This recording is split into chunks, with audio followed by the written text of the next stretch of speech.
Bueno, buenas tardes. Buenas tardes, doctor. Buenas tardes, doctor. Buenas tardes, doctor. No se olvide, ahora nos toca el tema oclusiones vasculares, que son de dos tipos, venosas y arteriales. Entonces hemos llevado la parte de vasculopatías o retinopatías vasculares, ¿no? Entonces, en estos acápites, tanto la retinopatía diabética como la retinopatía hipertensiva, se producen lesiones ya sea en los capilares retinianos o en las arteriolas, producto de o consecuencia de las enfermedades generales. Sería la diabetes y la hipertensión, etcétera, ¿verdad? Y hemos visto que el colesterol, todo eso está influyendo. Entonces son personas que tienen esas enfermedades. Entonces, como ya el sistema vascular está principalmente en la retinopatía hipertensiva, el sistema vascular está, digamos, afectado, entonces, en ese caso ya se produce, porque son problemas generales que están afectando al ojo.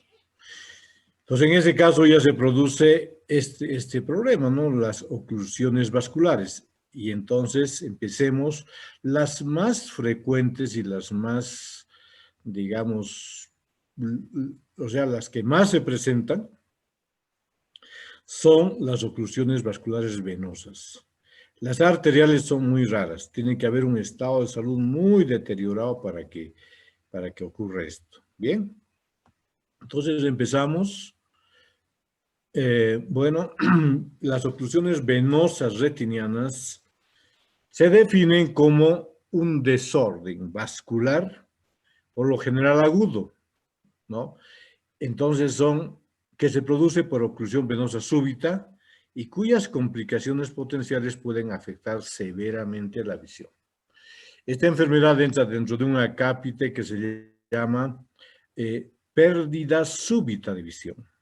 Entonces, como ustedes están viendo la imagen,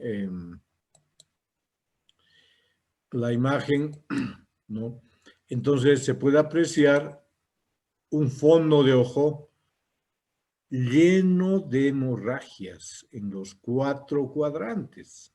Entonces, no se olviden, alumnos, que yo les había indicado que cuando yo les tome el examen del segundo parcial, si contabilizamos diabetes, retinopatía diabética de fondo o no proliferativa, retinopatía diabética proliferativa, maculopatía diabética, 3 tipos de problemas de hipertensión, retinopatía hipertensiva leve, retinopatía hipertensiva moderada y retinopatía hipertensiva maligna. Entonces ya tenemos 6 tipos de fondo de ojo. Entonces ustedes tienen que hacerse un resumen para no confundirse en el momento del examen. Con esta descripción de la oclusión venosa retiniana serían ya 7. Y la de rama 8 y 3 arteriales, 11 fondos de ojo. Entonces, no, ustedes tienen que estar muy atentos al tema porque es importante tomar en cuenta lo que les digo porque al menos este grupo selecto, porque ustedes saben que si contabilizamos son más de 200, pero apenas unos 70, 80 entran a esta clase. Entonces, háganse un resumen de los fondos de ojo de los problemas retinianos, porque eso les va a ayudar mucho en el momento del examen, ¿ya? Bien, entonces les decía que las oclusiones venosas retinianas generan una pérdida súbita de la visión. El paciente generalmente dice, doctora o doctor, ayer yo todavía veía y ahora ya no veo. Entonces, ese es un problema bastante importante. ¿Por qué? Porque genera una serie de contratiempos y de incomodidad, ¿verdad? Bien, entonces empecemos ya a describir. ¿Cuáles son los factores de riesgo en las oclusiones venosas retinianas? Esto no es en jóvenes, aunque alguna vez se presenta en jóvenes, sino son personas de 60, 70 años. La hipertensión sistémica y la diabetes. Más que la diabetes, la hipertensión sistémica, pero ambas son factores de riesgo. Discrasias sanguíneas, personas que consumen mucho alcohol, diabéticos, estoy repitiendo, y la asociación con el glaucoma también es importante. La hipermetropía, la periflebitis y problemas de eritrosedimentación elevada. Pero en amarillo están los más importantes factores de riesgo. La hipertensión sistémica. No se olviden que en la hipertensión sistémica existe un daño donde no en el capilar, en la arteriola retiniana. Y esas arteriolas son las que empiezan a enfermarse. ¿Cómo llegamos al diagnóstico? ¿Cuáles son los métodos de examen que tiene el oftalmólogo? Vamos. En primer lugar, tanto el oftalmólogo como el médico general tiene que tener alguna idea, ¿verdad? ¿Cuáles son los signos de sintomatología? Primero, pérdida de visión, indolora, súbita, ¿no? O sea, eso es de un momento a otro, no es que de a poquito, sino es de un día a otro. Visión, puede haber visión borrosa recurrente antes de la presentación, que ya se esté presentando el problema. Metamorfopsia, ¿recuerdan? En práctica llevamos la grilla de Amsler. Entonces, esos cuadraditos de la grilla de Amsler empiezan a ver deformes. Defecto pupilar aferente. En esta diapositiva está mostrando que está haciendo el examen del reflejo consensual. ¿Recuerdan? El consensual. Entonces, ilumina la pupila y la pupila se contrae. Pero, ¿qué pasa con el defecto pupilar aferente? Como está lleno de hemorragia la retina, entonces ilumina y la pupila se contrae a medias. No se contrae totalmente. Ese es el defecto pupilar aferente. Cuando se hace el examen clínico con la linterna, porque no se olviden que el médico general va a tener su linterna, va a examinar con su linterna, el polo anterior está normal. Cuando hacemos un examen de campimetría comparada, encuentran que hay áreas que el paciente no ve por la hemorragia. Entonces, ¿qué debemos hacer? Dilatar la pupila y ver el fondo de ojo. El oftalmólogo hace la oftalmoscopía indirecta, que es con este aparato, ¿verdad? En cambio, el médico general con este aparato, que se llama oftalmoscopio indirecto, y una lupa de 20 dioptrías. El médico general tiene que hacer con el oftalmoscopio directo. En la práctica, esta mañana mismo yo mencionaba a los alumnos la importancia de que el alumno sepa hacer el examen de fondo de ojo. Entonces, luego el oftalmólogo tiene otras cosas, ¿no? La angiografía con fluoresceína, que se trata de inyectar un colorante y ver el árbol vascular. Y ver cómo aquí, por ejemplo, está rota la barrera hematorretiniana y está saliendo el colorante al parénquima retiniano. Acá lo mismo, acá lo mismo. Y acá, pero en menor medida. También podemos hacer tomografías de coherencia óptica, que ya les he explicado. Entonces aquí vemos un problema de una lesión quística en la retina, que cuando se le da el tratamiento, la retina vuelve a lo normal. Y se puede hacer tomografía de coherencia óptica. Se debe hacer tomografía de coherencia óptica. Y acá tenemos otros ejemplos de lo mismo, ¿no? Angiografías y tomografías de coherencia óptica. Entonces, es de esa forma, el oftalmólogo estudia el árbol retiniano y se da cuenta de las características de los vasos. Ahora, ¿por qué se producen y dónde se producen las oclusiones vasculares? A esto llamamos la etiopatogenia. Entonces, los exámenes histopatológicos o la histopatología sugiere que las obstrucciones se producen en el caso, porque hay dos tipos de obstrucción, vena central de la retina o rama venosa retiniana. Cuando se produce en la vena central de la retina, entonces aquí está entrando la arteria central de la retina y por supuesto hay una vena que está retornando. Y acá a la salida del nervio óptico, esta está la esclera, existe una estructura anatómica de fibras de colágeno que es como un sedazo, que se llama lámina cribosa. Y por ahí están pasando los axones de las células ganglionares y por ahí están pasando las arterias que entran y las venas que salen. Entonces, cuando hablamos de etiopatogenia, se dice que donde se ocluye la vena central de la retina, que la oclusión de la vena central de la retina se produce posterior o a nivel de la lámina cribosa. Entonces, volviendo al gráfico, tendríamos que esa oclusión se produce aquí, que sería a nivel o posterior a la lámina cribosa. Entonces, ese normalmente, como siempre les decimos, puede ser una pregunta de examen. La esclerosis de la arteria central de la retina, entonces la arteria central, recuerdan en retinopatía hipertensiva, la arteria central de la retina se adelgaza y se esclerosa, y la presión intraarterial aumenta. Entonces, la esclerosis de la arteria central de la retina presiona sobre la vena, causando turbulencia, estamos hablando de acá, en el flujo, daño endotelial y se generan trombos y se ocluye.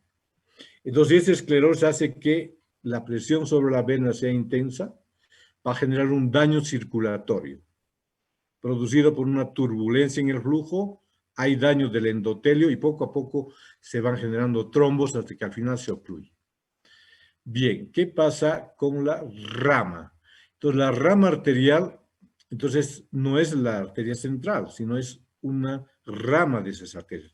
Puede ser la rama temporal superior, temporal inferior, nasal superior o nasal inferior, ¿no? Entonces, ¿qué ocurre? Los cruces, se produce a nivel de los cruces arteriovenosos. Recuerdan que retinopatía hipertensiva, yo les mostré esto. Entonces, aquí está la arteria, vean, y aquí está la vena. La arteria está como cabalgando encima de la vena. Y el trombo se produce aquí, en el cruce arteriovenoso. Y por eso les he traído esta imagen que les presenté en retinopatía hipertensiva de los cruces. Grado 1, un cruce que apenas presiona la arteria sobre la vena. Grado 2, la vena desvía su curso y la arteria está más delgada y con mayor presión. Grado 3, miren, aquí hay como dos elementos fusiformes, como si la vena estuviera muy apretada y la arteria se la ve como una, digamos, un hilo de plata, así se llama, y significa que esta arteria está esclerosada y la vena está muy afectada por que la enfermedad está avanzada. Y el grado 4 mucho más, ¿no? Entonces, este es un recordatorio de la retinopatía hipertensiva. Y acá explica más. La arteria y la vena comparten una sola vaina de adventicia. La vena es afectada con engrosamiento de sus paredes. Ya vimos que las venas aumentaban su grosor y las arterias se adelgazaban. Entonces, es afectada con engrosamiento de sus paredes y entonces están gruesas, pero sin embargo su lumen es estrecho, porque está afectada toda la pared venosa, produciéndose lo mismo, alteración del flujo laminar, turbulencia, daño endotelial, trombo y oclusión. Entonces, en los dos casos hay un trombo que está ocluyendo la circulación y por lo tanto el retorno venoso. Desde un punto de vista fisiopatológico, es una detención circulatoria transitoria, puesto que en la mayoría de los casos el vaso se recanaliza. Está hablando en general, ¿no? Y como la retina tiene una doble circulación, una circulación que viene de la coroides y otra de la arteria central de la retina, entonces los tejidos quedan hipóxicos, pero no anóxicos. Muy bien, entonces son criterios muy puntuales que ustedes tienen que leerlo con calmita para crear ya un criterio, ¿no? ¿Cómo se clasifican las oclusiones? Se clasifican en dos. Oclusión de la vena central de la retina y oclusión de la rama venosa retiniana. La oclusión de vena central de la retina se subdivide en dos. Una forma no isquémica y otra forma isquémica. ¿En qué consiste la oclusión de la vena central de la retina? Entonces ya dijimos que a nivel de la lámina cribosa se ocluía, entonces se taponaba y todo el retorno venoso se alteraba. Y empezaba a generarse hemorragias. Entonces, la oclusión de la vena central de la retina en su forma no isquémica presenta al examen de fondo de ojo hemorragias retinianas superficiales y profundas, extensas, que salen desde afuera, que salen afuera desde la papila del nervio óptico. Aquí está la papila. Entonces las hemorragias están saliendo en esta dirección de los vasos y se extienden a la periferia en los 4 cuadrantes. Las venas están dilatadas y tortuosas y existen exudados en la capa de fibras nerviosas. Entonces aquí vemos exudados, las venas dilatadas y tortuosas y de hecho las hemorragias que están en todo el fundus retiniano. Entonces aquí podemos ver con más clarito cómo las hemorragias están en el curso de los vasos, ¿no? Entonces, aquí está el retorno venoso incluido entre la sangre arterial, pero la sangre venosa no sale. Entonces, genera ese problema. Entonces, aquí tenemos otras imágenes de una oclusión venosa, una angiografía en la cual se nota las manchitas que se producen por las hemorragias y cuál es el tratamiento de la forma no isquémica. En esta forma uno puede hacer un seguimiento clínico durante 1 mes o 2 meses, ¿no? Pero generalmente uno ya tiene más elementos de diagnóstico y de convicción. Entonces les hacemos OCT, tomografía de coherencia óptica, y si vemos que hay edema, etcétera, está indicado inyectar en el ojo esteroides y antiangiogénicos intravítreos, ¿no? Entonces, por ejemplo, acá yo les voy a mostrar, perdón.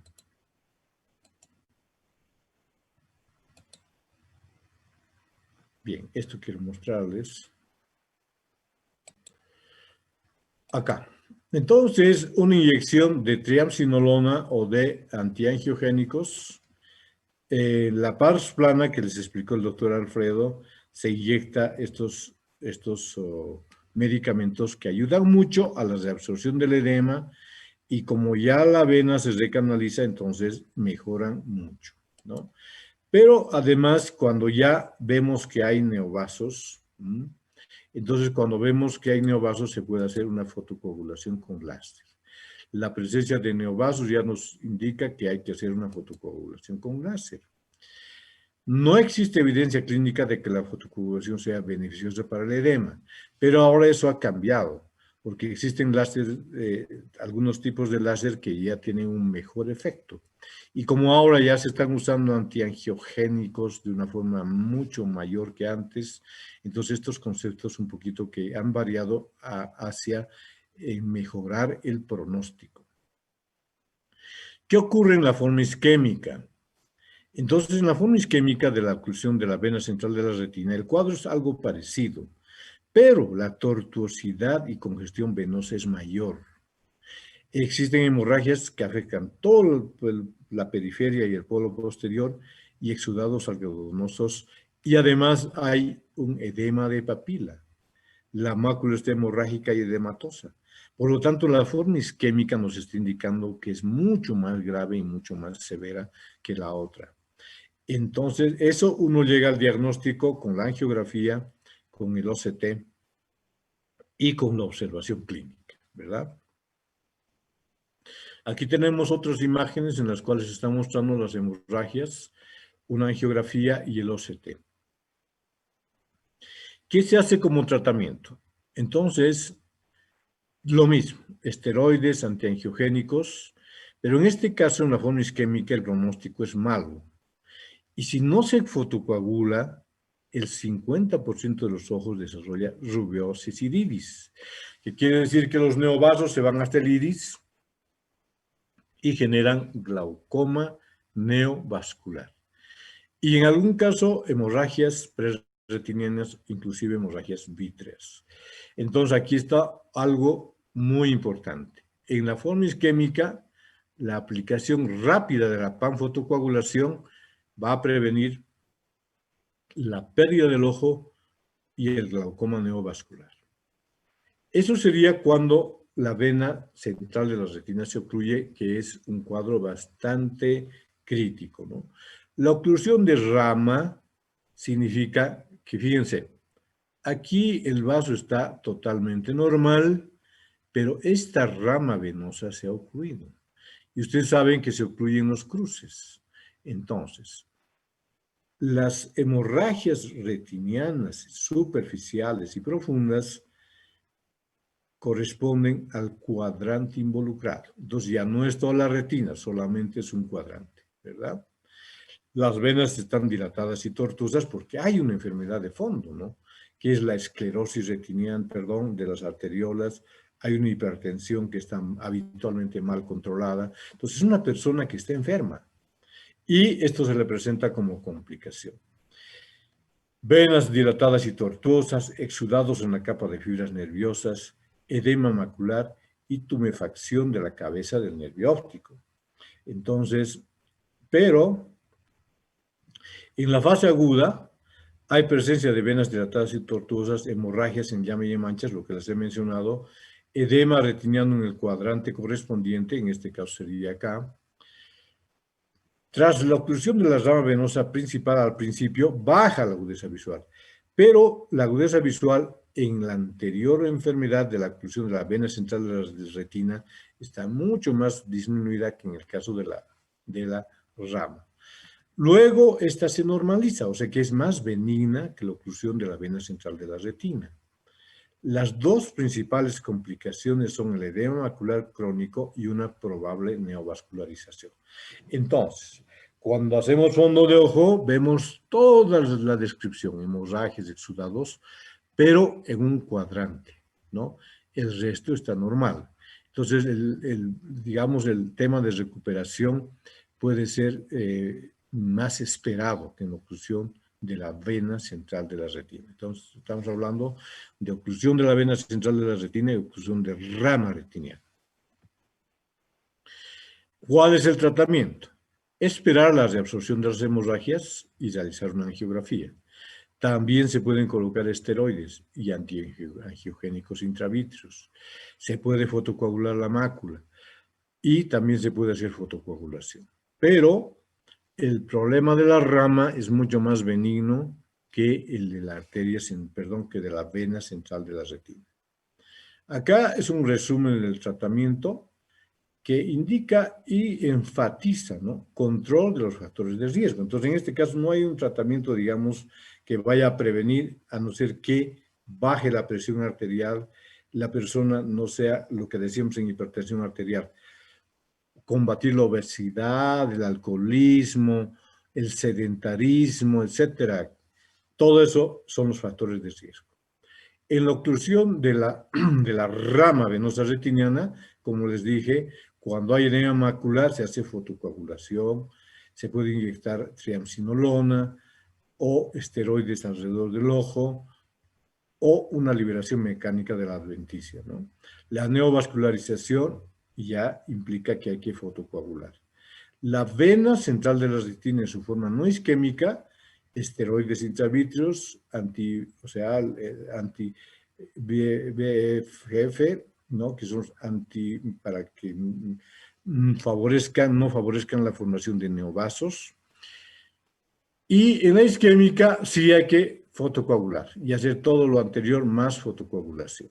Entonces, este es el Avastin, que es lo que normalmente se usa y lo que aquí también usamos, entonces inyecciones intravítreas, ¿no? De Avastin, que es el bevacizumab. Bien, entonces, ¿qué complicaciones se producen? O sea, ya de hecho, la oclusión de la vena central de la retina y la oclusión de rama venosa retiniana se produce en una persona que tiene una hipertensión mal controlada o una hipertensión que es muy severa y que le está generando problema a esa persona. Entonces, ya de pronto es una complicación de una enfermedad general. Pero estas enfermedades también pueden complicarse aún más. ¿Y cuál es la complicación? Los neovasos y la rubiosis iridis que estoy mostrando acá. La rubiosis iridis significa que los neovasos han invadido el iris y cuando uno examina el iris, pues yo siempre les digo en la práctica, acostúmbrese a ver los detalles. Si ustedes ven el iris y empiezan a ver vasitos, entonces se llama rubiosis iridis. En esta imagen está mostrando el ángulo iridocorneal con neovasos, glaucoma neovascular. Entonces, esas son las complicaciones más frecuentes de la, por eso dice acá, rubiosis iridis, riesgo de glaucoma, el neovascular, más que todo en la forma isquémica. Entonces aquí vemos una fotografía donde están mostrando los vasitos y a esto se llama rubiosis iridis. Y estos vasitos son frágiles, entonces pueden sangrar espontáneamente o de repente porque sufrieron un pequeño golpe que ni siquiera es intenso y se rompen los vasos y se produce un sangrado. Cuando se produce el sangrado, miren, aquí está la córnea, está muy opaca porque no se puede ver el iris a través de ella. Y si ustedes se fijan, hay un nivel de sangre, que es porque esos vasos han sangrado. Y ese nivel de sangre se denomina hipema. Entonces, la rubiosis iridis y el sangrado en cámara anterior pueden ser complicaciones muy severas de las oclusiones venosas, generalmente de la vena central de la retina más que de la rama venosa retiniana. Pero hay esas complicaciones. Bien, entonces hemos hablado de las venas, que son las más frecuentes, ¿no? Entonces, como oftalmólogo, yo al año veo muchas oclusiones venosas. Entonces, hacemos con el doctor Alfredo OCTs, o sea, tomografías de coherencia óptica, y vemos en qué paciente vamos a necesitar inyectar el antiangiogénico, que es el Avastin, o en qué pacientes no, ¿no? Y también controlar la presión del ojo, todo lo demás. Controlar la agudeza visual y ver cada mes, cada 2 meses, cada 3 meses, cómo va marchando el caso. Cuando hablamos de oclusiones arteriales, entonces miren, las venas tienen un flujo de salida. Si se bloquea una vena, entonces la sangre se queda estancada, no sigue el flujo normal. Pero ¿qué ocurre con las oclusiones arteriales? Las arterias están más bien trayendo sangre al ojo. Entonces, ¿cómo se van a ocluir? Se ocluyen porque cuando traen sangre al ojo, es que tienen que traer algún elemento que produzca la oclusión y que enseguida les explico. ¿Cómo se define? La oclusión arterial retiniana es una enfermedad de la retina producida por un fallo en su riego sanguíneo, que provoca una pérdida importante de visión sin dolor. Las oclusiones venosas también son indoloras. Habitualmente en un solo ojo y producida por un fallo en el riego sanguíneo que provoca una pérdida importante de la visión. Bien, ¿cuáles son las causas más frecuentes? Entonces, como se podrán imaginar, las arterias están llegando carótida, arteria oftálmica, venas, arteria central de la retina y están hinchando el ojo. pues desde el corazón, carótidas, etcétera, ¿verdad? Por lo tanto, hay que tomar en cuenta ese ciclo, ese círculo, digamos, arterial. Las causas más frecuentes de la obstrucción del flujo sanguíneo arterial son, uno, estrechamiento de la arteria. Y el estrechamiento arteriolar se produce en la arteriosclerosis o en la aterosclerosis. Dos, embolias. ¿Qué es un émbolo? Es el nombre de un trombo que se origina en un sitio, puede ser la carótida, puede ser el corazón, y se desplaza por la sangre hasta llegar a otra zona del cuerpo, en este caso la retina, y provoca el cierre de este vaso como si fuera un tapón. Entonces, si un trombo viene de mi placa, de una placa ateromatosa, carótida, arteria central, arteria oftálmica, arteria central de la retina, y ¡pum!, se enclava ahí. Ya no hay aporte de sangre arterial. Entonces, ese taponcito va a impedir que la sangre fluya. Estos émbolos pueden ser de colesterol, pueden ser fibrinoplaquetarios, pueden ser cálcicos de las placas ateromatosas de la carótida o de enfermedades valvulares cardíacas, ¿no? Las endocarditis bacterianas, etcétera, pueden generar pequeños émbolos que se van hasta el ojo.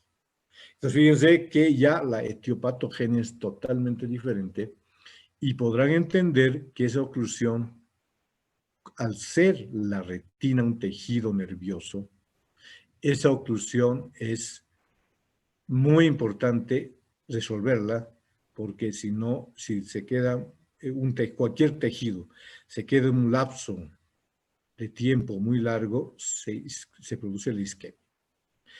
Otros factores de riesgo para producir trombosis arteriales son, nuevamente, enfermedades generales, hipertensión arterial, colesterol elevado en sangre, trastornos de la sangre, hemáticos o inflamaciones de los vasos sanguíneos como las vasculitis. ¿Cómo se clasifican las oclusiones arteriales retinianas? Oclusión de arteria central de la retina, que sería una, que es la más importante. Oclusión de rama arterial retiniana y oclusión de la arteria cilioretiniana. La arteria cilioretiniana es una variante normal de una arteria que irriga la retina, que cuando lleguemos al tema les voy a explicar cuál es el detalle. ¿Cómo se produce la oclusión de la arteria central de la retina? ¿Cuál es el cuadro clínico? Entonces, la oclusión de la arteria central de la arteria central de la retina produce pérdida grave de la visión o un defecto campimétrico repentino, indoloro, unilateral y defecto pupilar aferente relativo. Cuando hacemos la oftalmoscopía vemos en el fondo de ojo está opaco, pálido, es un fondo de ojo blanquecino, ¿no?, con una fobia roja. Entonces el fondo típico es que el fondo, en vez de ser rosado, se vuelva pálido de un color blanco lechoso. Y aquí en la mácula se aprecia un color rojo cereza, que es la circulación coroidea. Como no hay flujo sanguíneo, las arterias están adelgazadas y exangües.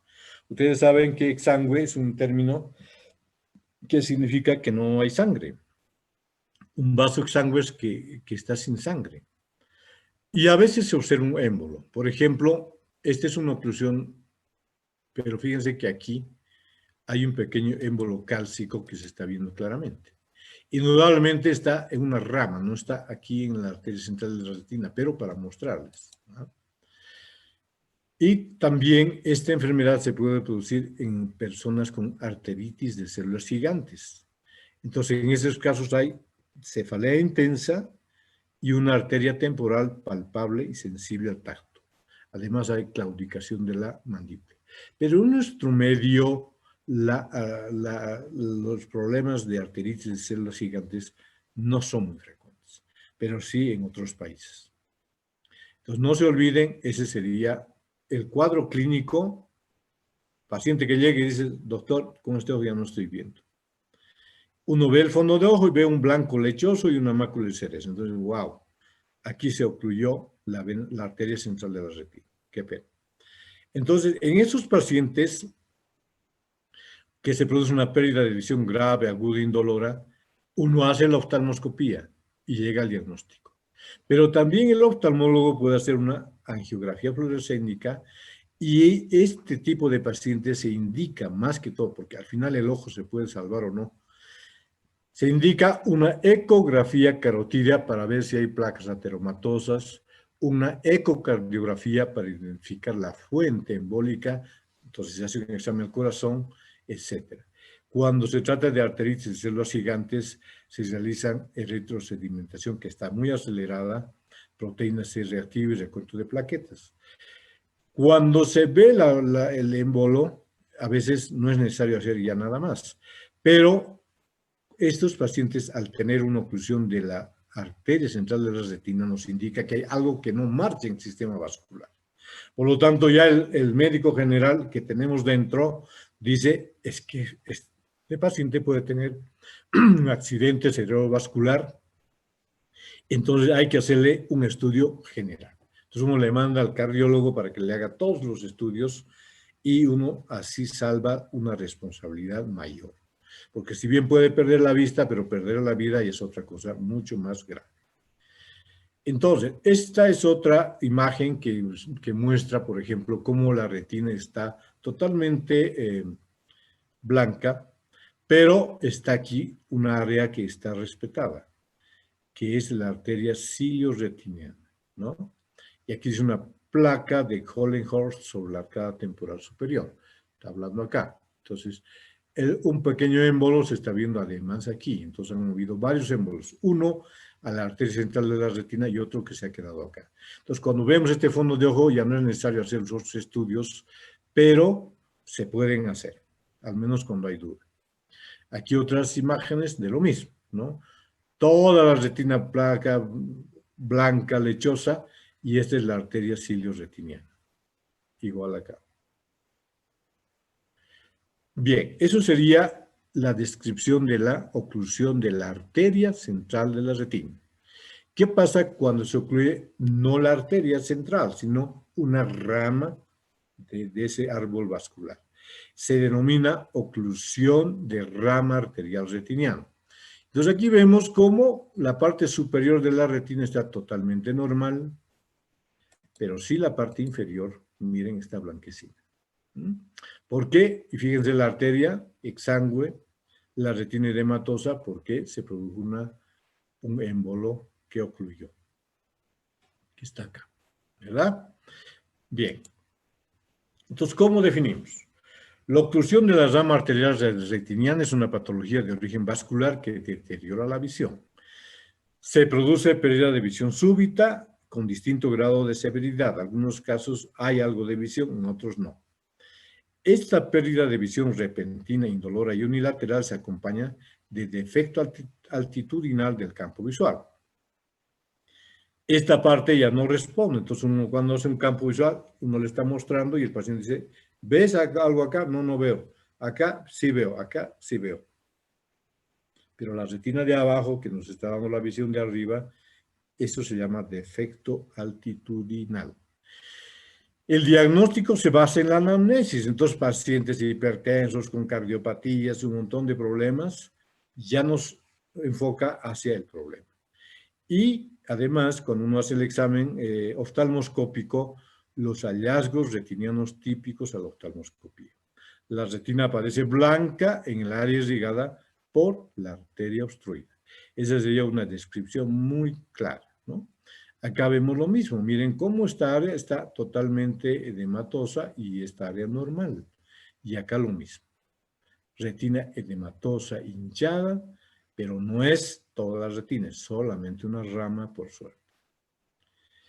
Y acá tenemos la oclusión de la arteria cilio-retiniana. Entonces tenemos arteria central de la retina que involucra toda la retina. Rama arterial, oclusión de rama arterial, parte de, o sea, una mitad o una cuarta parte. Y tenemos la oclusión de la arteria cilio-retiniana. ¿Pero qué es la arteria cilio-retiniana? La arteria cilio-retiniana irriga la retina, pero no es parte de la arteria central de la retina, porque estas arterias son ramas de la arteria central de la retina. Rama temporal superior, rama temporal inferior, rama nasal superior, rama nasal inferior. Pero aquí tenemos una arteria que está irrigando esta parte, ¿no? Y es la arteria cilio-retiniana. Entonces, la arteria cilio-retiniana es una variante normal, ¿no? Deriva de la circulación ciliar posterior. Está presente en un 30% de las personas.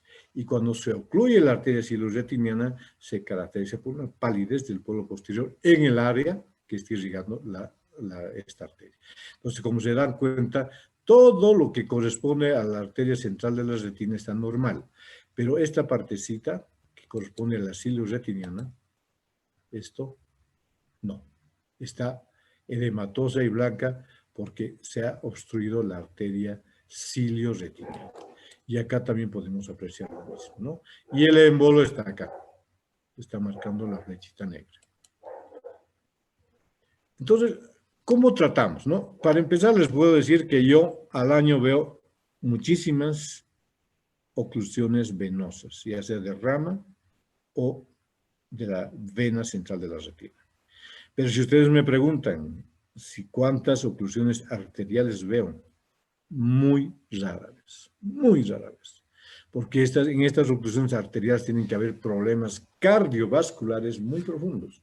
Pues esas personas más están en relación, esos casos se ven más en hospitales, donde hay pacientes con placas, ateromatosas, etcétera, que de repente dice, doctor, no estoy viendo con este ojo. Y de pronto uno ya diagnostica la oclusión de las arterias. ¿Cómo se trata? Primero, lo más importante, prevenir mediante el control de los factores de riesgo, por supuesto. Que si hay placas ateromatosas, que si hay endocarditis bacteriana o de otro tipo, que si hay arteriolosclerosis, lo más importante es que el médico trate de controlar ese factor de riesgo. Pero cuando ya se produjo la oclusión, la embolia, entonces lo que se trata de hacer es reducir la presión del ojo. Entonces se ponen colirios antihipertensivos, se hace un masaje ocular firme para bajar la presión del ojo y que además que el trombo migre hacia un área de menor daño en forma intermitente durante unos 15 minutos. La acetozolamida, ustedes saben que es un hipotensor ocular muy efectivo, se lo inyecta 500 miligramos por vía endovenosa en bol, ¿no? Se puede hacer una paracentesis de la cámara anterior, o sea, meter una agujillita para eliminar el líquido intraocular mediante una aguja y que de esa forma baje la presión y el émbolo migre, porque no se puede sacar el émbolo, entonces migre a una región de menos daño. Se habla de desalojo de los émbolos mediante embolectomía quirúrgica o láser, pero son procedimientos que casi no se realizan, pero están descritos. También se puede hacer un tratamiento con láser en vasos sanguíneos anormales o sangrantes, pero también, como les digo, es como tratamiento complementario. En el caso de arteritis de células gigantes, se usan los corticoides. No obstante, los tratamientos para las obstrucciones de la arteria retiniana casi no mejoran la agudeza visual. Si una persona sufrió una trombosis, una oclusión de la arteria central de la retina, tiene pocos minutos para que el médico actúe y pueda resolver, pero por lo general uno fracasa. Porque hasta mientras que llegó al consultorio, que el paciente pensó que se le iba a pasar, ya le ocurrió día antes. Entonces ya la retina murió. Entonces, en estos casos, el pronóstico visual es pobre y generalmente no se logra recuperar la visión. Como el tratamiento suele ser poco eficaz, se debe controlar los factores de riesgo, como hipertensión, diabetes o aterosclerosis, ¿no? Entonces, esa sería una conclusión muy clara, ¿no? Entonces, ¿para qué? Para motivar al estudiante de medicina de que no tome así, digamos, de una forma muy superficial los problemas generales como hipertensión, arteriosclerosis, etcétera. Hay que ser muy cuidadosos en todos esos aspectos, ¿ya? Entonces, eso sería todo por ahora.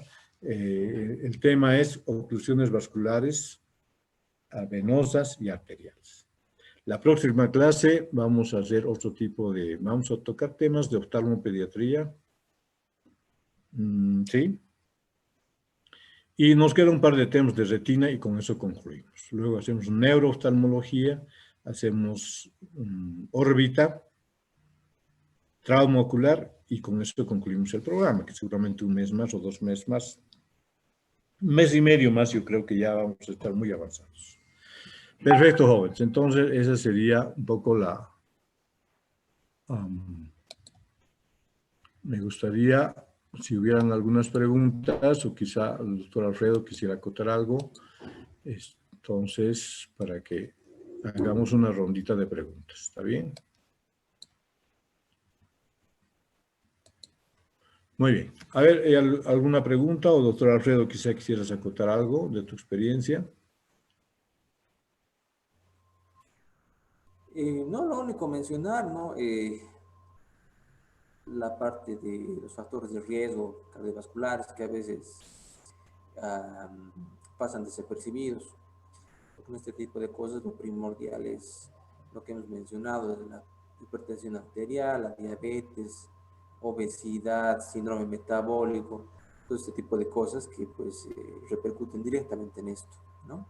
Y la mejor manera de no llegar a este tipo de casos dramáticos que son pues bastante difíciles de tratar, difíciles de mejorar la visión, es siempre eso, ¿no? De la forma preventiva. Eso básicamente. Los factores de riesgo. Sí, sí, sí, eso básicamente. Ya instaurado la oclusión vascular, ya la visión mejora muy poco, hay que hacer tratamientos. A los 90 días viene el glaucoma neovascular, es muy complicado en realidad. Claro, pero es el fruto de un problema general, digamos, ¿no? Y por Claro. eso los cardiólogos, los médicos internistas, porque de este grupo de alumnos que nos adornan con su presencia, muchos, algunos van a ser oftalmólogos, pero muchos van a ser cardiólogos, internistas, intensivistas. Entonces ellos tienen que estar ya preparados, porque eso probablemente la parte de ojo no va a ser el fuerte, ¿verdad? Es por eso el docente de oftalmología, el criterio del doctor Alfredo nos sirve mucho, porque tenemos que preparar al alumno de una forma integral, ¿no? Entonces, él tiene que tener un criterio muy sólido de todos estos factores. Entonces, por ejemplo, una hipertensión no la voy a tratar yo, la va a tratar el cardiólogo o el internista, ¿verdad? Pero yo tengo que estar preparado para conocer las consecuencias y además no se olviden que el fondo de ojo nos permite ver muchas cosas en las enfermedades generales. ¿Algunas preguntas, jóvenes, quizá? Doctor, buenas noches. Disculpe, yo tenía una pequeña duda en cuanto a los factores de riesgo. Nos decía que la sedimentación alta de eritrocitos era solo un factor de riesgo en las mujeres, ¿verdad? Eso no entendí muy bien. ¿En la hipertensión arterial? ¿O en qué? No, dentro de los factores de riesgo encontrados para padecer las oclusiones vasculares venosas y arteriales. No recuerdo. Vamos a ver. Al principio, en los factores de riesgo de las oclusiones venosas estaba como factor de riesgo la sedimentación alta de eritrocitos, pero solo en mujeres.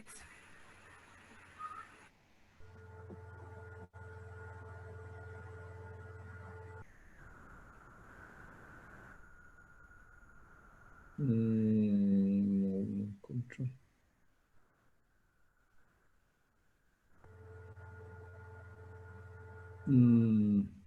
Ya. No, no podría darte la respuesta porque es un tema de medicina interna, ¿no? Esto está en Kansky, por si acaso, ¿no? Pero digamos, un criterio válida en mujeres, la verdad que yo tampoco me encontré una explicación. Probablemente las mujeres tengan más tendencia a tener este problema, ¿no? Pero no es, digamos, es lo último. En realidad yo les había hecho énfasis en esto. Hipertensión sistémica y diabetes. Eso es lo más importante. Porque la eritrosedimentación es un asunto, digamos, no tan... Este es una cápita, digamos, que yo he copiado del libro de Kansky, pero no tengo una respuesta, ¿no? ¿Por qué? Porque yo te puedo responder a los problemas del ojo. Pero ya la parte general, entonces, no. ¿Ya? No en todo. Ya, entonces, ¿alguna pregunta más, por favor?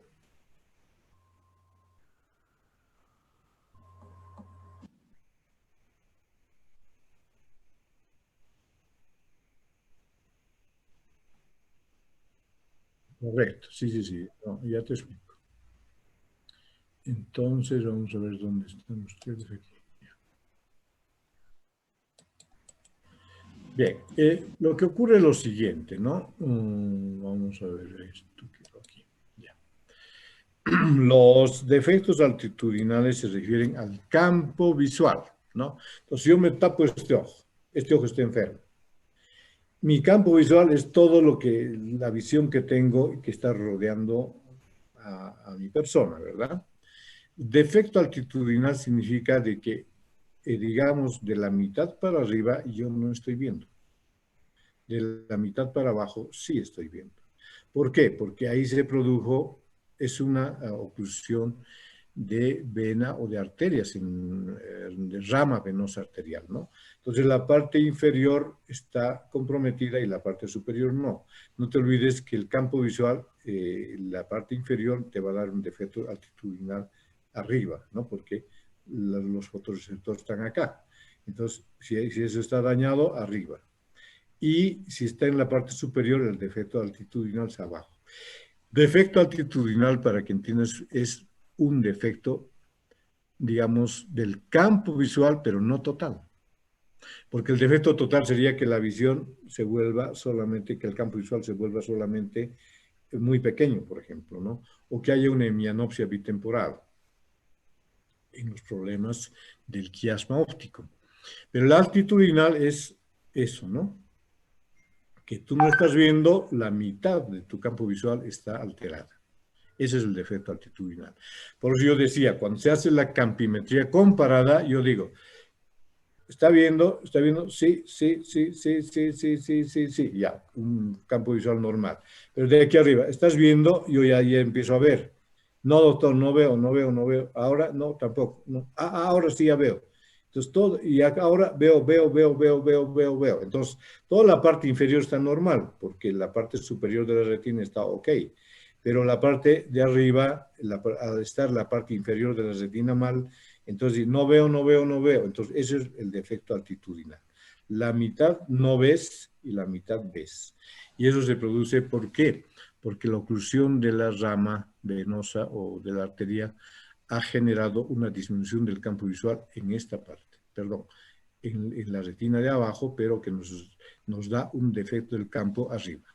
¿Ya? No sé si me entendiste. Está relacionada al campo visual. ¿Otra pregunta?